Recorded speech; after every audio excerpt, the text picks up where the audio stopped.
غلطی ہو گئی تو نبی پاک نے فرمایا اس سے کوئی بندہ کلام نہ کرے، خبردار میرے ساتھ بھی گفتگو نہ کرنا۔ حضرت کعب بن مالک فرماتے ہیں میرا چچا زاد بھائی، خالہ زاد بھائی سارے رہتے تھے، میں کسی کو سلام لیتا تو کوئی جواب بھی نہیں دیتا تھا۔ فرماتے ہیں میں مسجد میں نماز پڑھنے آتا، پر صحابہ کرام کو حضور نے منع کر دیا تو مدینے کی گلیاں بھی ناآشنا ہو گئی۔ فرماتے ہیں مجھے یوں لگتا تھا کہ مدینے کے در و دیوار بھی مجھ سے کلام نہیں کرتے، میں وہاں دعا منگیا کرو سنگیو کتے مرشد نہ رس جاؤ گے، اے جنہاں دے پیر رس جاندے او جیوندے ہی مرے رہندے۔ کہا اس طرح لگا کہ جیسے حالات بگڑ گئے سارے میرے حق میں۔ آپ فرماتے ہیں میں مسجد میں آ کے بیٹھتا، میرے رسول پاک سید عالم نور مجسم صلی اللہ علیہ وسلم نے جو لوگ تیار فرمائے، نیند تو نہیں آ رہی آپ حضرات کو، نبی پاک نے جو لوگ تیار فرمائے، حضرت کعب بن مالک رضی اللہ تعالی، حضور نے فرمایا چلو تبوک پہ میرے ساتھ، سارے چلو، سب تیار ہو گئے۔ حضرت کعب بن مالک فرماتے ہیں مجھے گھوڑا بڑا دوڑانا آتا تھا، نیزہ بڑا چلانا آتا تھا، تلوار کا میں بڑا دھنی تھا، میں مالدار بھی تھا، میرے پاس بڑی وسائل تھے۔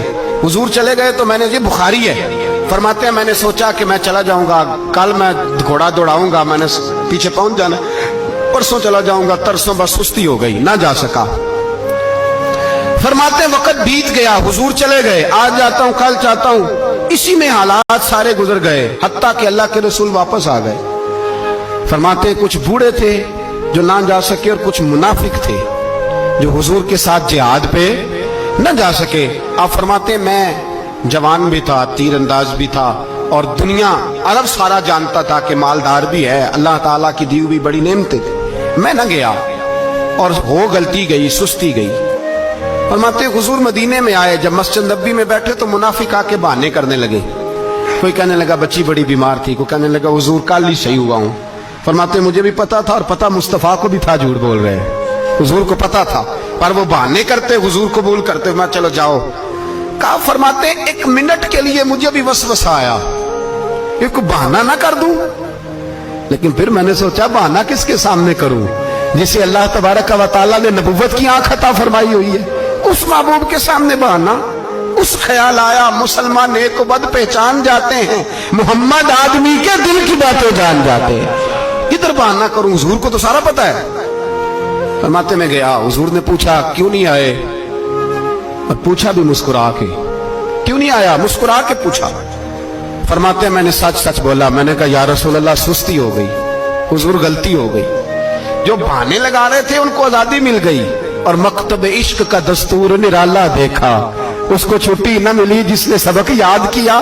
فرماتے ہیں ان کو چھٹی مل گئی، میں نے کہا حضور غلطی ہو گئی، تو نبی پاک نے فرمایا اس سے کوئی بندہ کلام نہ کرے، خبردار میرے ساتھ بھی گفتگو نہ کرنا۔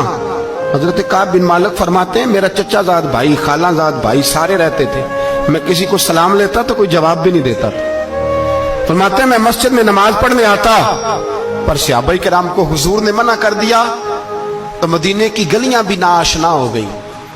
فرماتے ہیں مجھے یوں لگتا تھا کہ مدینے کے در و دیوار بھی مجھ سے کلام نہیں کرتے، میں وہاں دعا منگیا کرو سنگیو کتے مرشد نہ رس جاؤ گے، اے جنہاں دے پیر رس جاندے او جیوندے ہی مرے رہندے۔ کہا اس طرح لگا کہ جیسے حالات بگڑ گئے سارے میرے حق میں۔ آپ فرماتے ہیں میں مسجد میں آ کے بیٹھتا، تو جب مجھے پتا تھا میں جب آنکھیں ادھر کرتا تو حضور مجھے دیکھتے، اور جب میں نبی پاک کو دیکھتا تو حضور چہرہ پھیر لیتے۔ بول پڑے خواجہ غلام فرید صاحب، کہنے لگے میں ویکھاں تے میرا یار نہ ویکھے، جے میں نہ ویکھاں تے او ویکھے، ایڈے نصیب کتھوں تتڑی دے او میرے وچ ویکھن دے ویکھے، غلام فریدا او بوے یار دے مریے پامیں ویکھے یا نہ ویکھے۔ آپ فرماتے میں سید عالم صلی اللہ علیہ وسلم کو دیکھتا تو حضور رخ انور پھیر لیتے۔